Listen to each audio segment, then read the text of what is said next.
Hello everyone, good morning. সকালটা শুরু করেছিলাম লেবু জল খেয়ে, তারপর সোজা চলে এসেছিলাম রান্নাঘরে। আজকে ব্রেকফাস্টে ছিল রুটি ঘুগনি। কিংসু খেয়ে বেরিয়ে গেল, ও মোটামুটি 10টা থেকে 10:15টার মধ্যে বেরিয়ে পড়ে। তারপর বাকি যে রান্নাগুলো থাকে আমি করে ফেলি। দুপুরে খাওয়া দাওয়ার পর আমি একটু ঘুমিয়েছিলাম। তারপর একসময় হঠাৎ দেখি কিংসু স্কুল থেকে আসার সময় গোলাপ নিয়ে এসে আমার হাতে গুজে দিয়েছে। শুধু এইটুকুই না, তারপর আরও আছে। ও আমাকে বলল আজকে শপিং করাতে নিয়ে যাবে। এত সুন্দর চান্স পেয়েছি, সেটা কি আর ছাড়া যায়? সন্ধ্যাবেলা বেরিয়ে পড়লাম। প্রথমেই চলে গেলাম বাজার কলকাতা। সেখানে গিয়েই নিয়ে নিলাম একটা কুর্তি আমার মামি শাশুড়ির জন্য। ভাদ্র মাসে মামির হাতে নাকি ভাত খেতে হয়। মামি নিমন্ত্রণ করেছিল।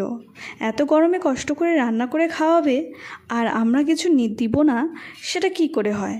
তাই মামির জন্য ছোট্ট একটা গিফট। যাই হোক, আমি ট্রায়াল দিলাম, কিন্তু ভালো লাগছিল না। তারপর ছেলেদের সেকশনে গিয়ে কিংসুকে ট্রায়াল দিয়ে নিয়ে নিল একটা পোলো। এরপর চলে গেলাম জুডিওতে। এখানে কিংসুকের তো কিছুই পছন্দ হলো না। আমি দুটো ড্রেস ট্রায়াল দিয়েছিলাম। এই ড্রেসটা খুব ভালো লেগেছিল, কিন্তু কনফিউজ ছিলাম নেব কি না, তাই রেখেই এসেছি। জুডিওর নিচেই স্মার্ট বাজার। এখানে চলে গেছিলাম বাড়ির কিছু গ্রসারি শপিং করতে।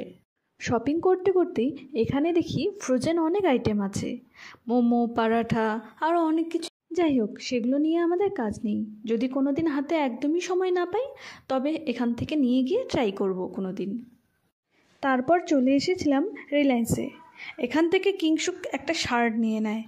এখন আজকের মতো বাজার কমপ্লিট। এবার বাড়ি ফেরার পালা। বাড়িতে এসে দেখি আমাদের পাশের বাড়ির দিদা, মাসি আর মা এরা বাজারে গিয়েছিল। বাজার থেকে এসে পুরো গল্প করছে। তারপর আমিও এসে যোগ দিলাম তাদের সাথে। আজকের ব্লগটি এই পর্যন্তই। টাটা।